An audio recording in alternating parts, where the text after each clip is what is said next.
আসসালামু আলাইকুম রহমতুল্লাহ। কেমন আছেন সবাই? আশা করি আল্লাহর রহমতে ভালোই আছেন। আলহামদুলিল্লাহ, আমিও বেশ ভালো।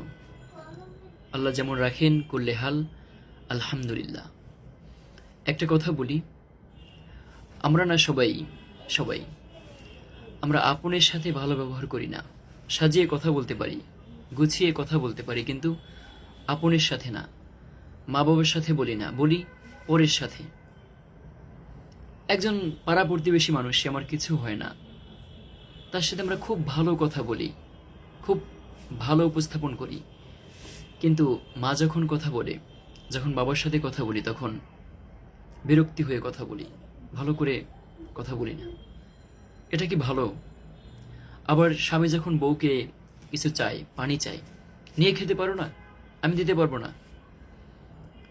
কিন্তু যদি অন্য কেউ চায়, যে কিছুই হয় না, একজন বাড়ির পাশের মানুষ, তখন তাকে গ্লাসটা ধুয়ে তারপরে ভালো করে তার সামনে এই পানি। আবার যখন বউ স্বামীর সাথে কথা বলতে চায়, তখন বিরক্তি প্রকাশ করি, রাখো তো, এখন আমার ভালো লাগে না, সবসময় ভালো লাগে না। কিন্তু যখন অপরের বউ কথা বলে, তখন আবার ভালো ব্যবহার করি, ভালো মতো কথা বলি।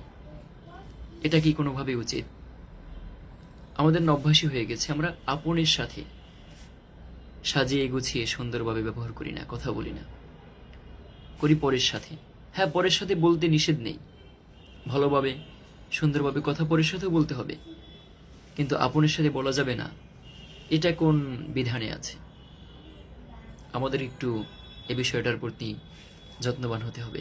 আসসালামু আলাইকুম রহমতুল্লাহ।